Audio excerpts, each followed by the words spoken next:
Bonjour à tous et à toutes, j'espère que vous allez bien par la grâce du Seigneur. Nous sommes très ravis de vous retrouver après un long moment de silence.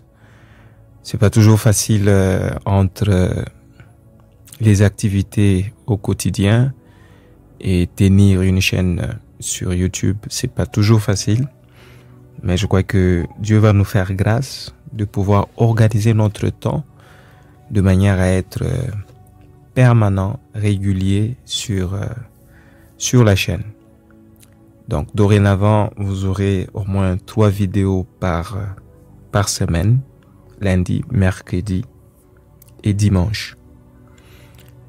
Et nous allons pouvoir tenir le rythme, bien sûr en organisant notre temps pour édifier le peuple de Dieu et toute la communauté qui aime nos enseignements, nos émissions, nos podcasts. Voilà. Cela est dit, je m'aurais relancé nos moments de partage avec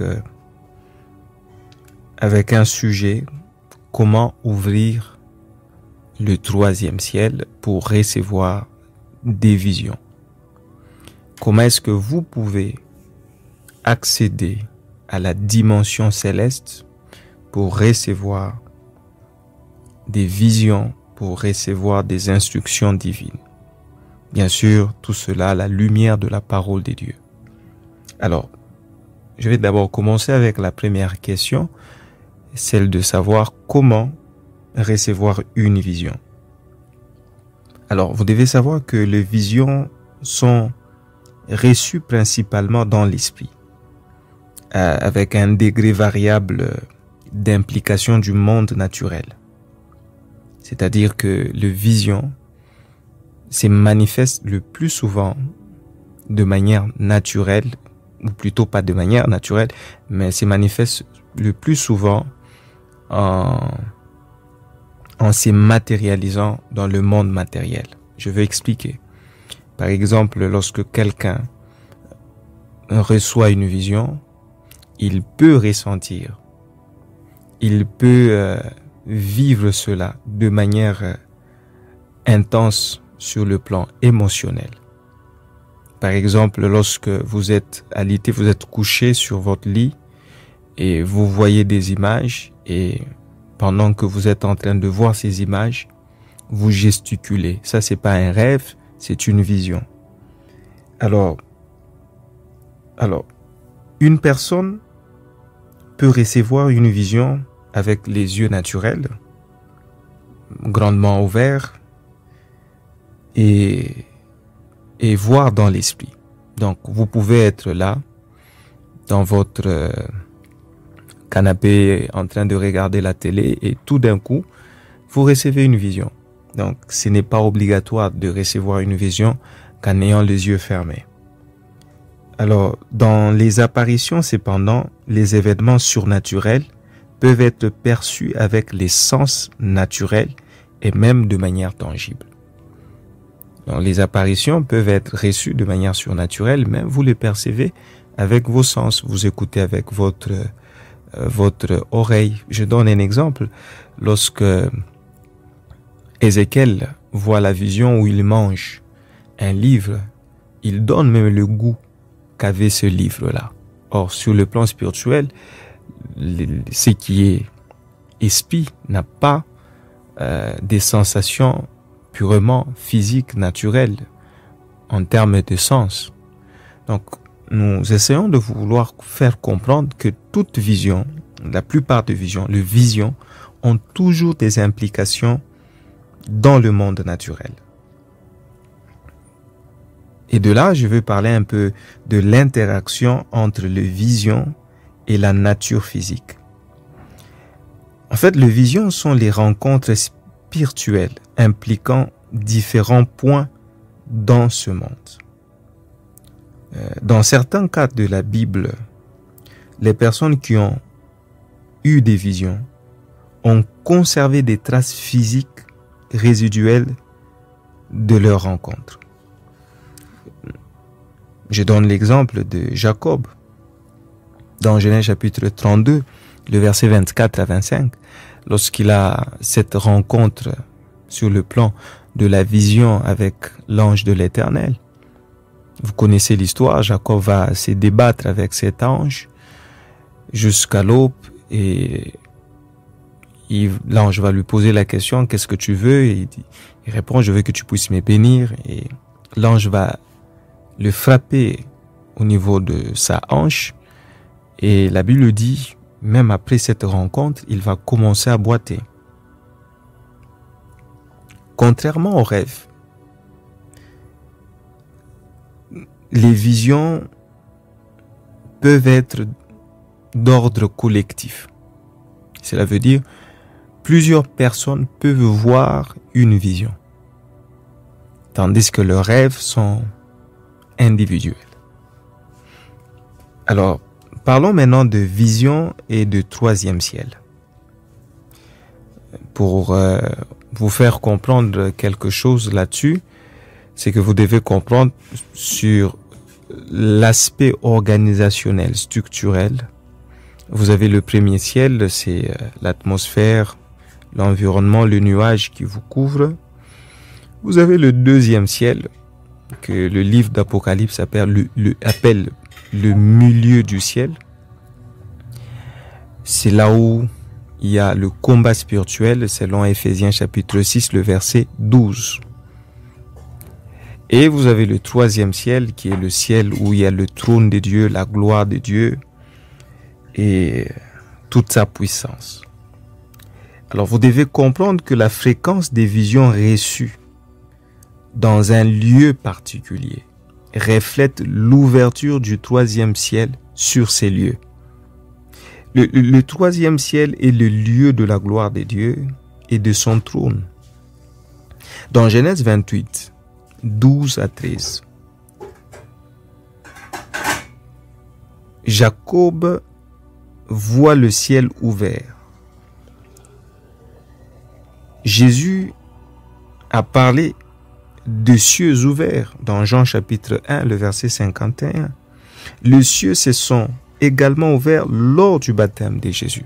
Donc nous voyons que la Bible parle de cieux ouverts, que c'est pas quelque chose que nous essayons d'inventer. L'ouverture des cieux permet de contourner les obstacles du deuxième ciel. J'ai bien dit que dans le deuxième ciel, c'est là où il y a l'opposition, il y a les activités démoniaques, il y a les activités sataniques, il y a les puissances, les dénominations qui résident dans le deuxième ciel. Alors, le troisième ciel peut être ouvert sur un lieu géographique de manière temporaire ou de manière permanente. Ou encore, le ciel, ou le troisième ciel, voulais-je dire, peut être ouvert sur la tête de quelqu'un. Deutéronome 28, le verset 23. Ce qui va accroître, voulais-je dire, l'activité angélique. Actes chapitre 10, 9 à 11. Donc, pour ces résumés,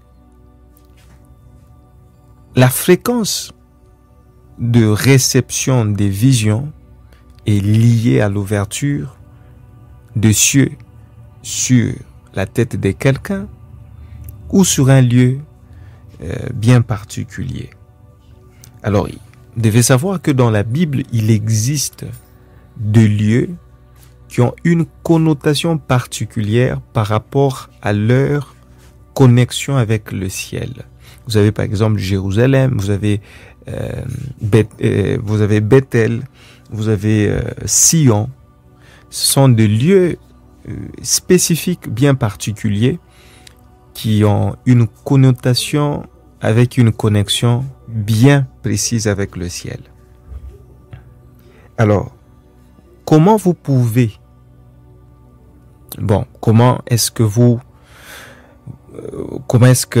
quelles sont les clés, voulais-je dire, les clés pour ouvrir l'activité du troisième ciel? Voilà, c'est ça la meilleure façon de reformuler ma pensée. Les clés pour ouvrir le troisième ciel. En fait, l'ouverture du troisième ciel sur un lieu particulier est influencée par certaines choses. Alors, je vais énumérer pratiquement 8. Première chose qui active l'ouverture du troisième ciel, c'est tout simplement exercer nos sens spirituels de façon permanente. Hébreux chapitre 5, le verset 14. L'exercice des sens spirituels. Permettez quand même qu'on puisse lire cette portion d'écriture. Nous sommes dans le livre de Hébreux, chapitre 5, le verset 14, le temps de prendre la Bible. La Bible dit, « Mais la nourriture solide est pour les hommes faits, pour ceux dont le jugement est exercé, par l'usage à discerner ce qui est bien et ce qui est mal. » Exercer le sens spirituel. Ça, c'est le premier degré, ou la première chose que nous devons faire. Pourquoi? Pour discerner l'activité angélique liée à l'ouverture du troisième ciel. Deuxième chose, veillez à ce que chaque expérience de votre vie spirituelle soit guidée par la Bible. Nous devons nous exercer à atteindre ce que Dieu désire par rapport à ce qu'il a déjà écrit dans sa parole. Troisième chose, renforcez votre être intérieur. Éphésiens chapitre 1, 16 à 18. Vous devez renforcer votre être intérieur. Quatrième chose, vous devez veiller à voir avec les yeux de la foi. Développer cet aspect de choses, à entrevoir les choses avec les yeux de la foi. Nous devons sanctifier notre imagination pour favoriser le processus que nous sommes en train d'expliquer ici. Nous devons garder aussi nos motivations et notre pensée pure, à savoir garder notre âme calme dans la présence du Seigneur. Vous devez savoir que, étant des hommes et des femmes spirituels, nous devons veiller à ce que nous entendons ou voyons, car cela affecte nos sens spirituels et par conséquent, par surcroît, notre expérience spirituelle. Cinquième chose, appliquer le sang de Jésus. Hébreux chapitre 9, le verset 12. Je lis encore Hébreux chapitre 9, le verset 12. La Bible dit ceci. Il est entré une fois pour toutes dans le lieu très saint, non avec les sangs de bouc, de veau, mais avec son propre sang, ayant obtenu une rédemption éternelle.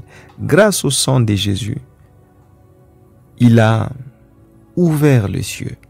Il a ouvert le troisième ciel. Alors, nous devons apprendre à appliquer le sang de Jésus. Sixième chose, c'est la prière et le jeûne. 2 Chroniques chapitre 7, le verset 14. Septième chose, apprendre à donner des offrandes, avoir une vie consacrée dans le domaine des offrandes. Actes chapitre 10, 3 à 4. Le ciel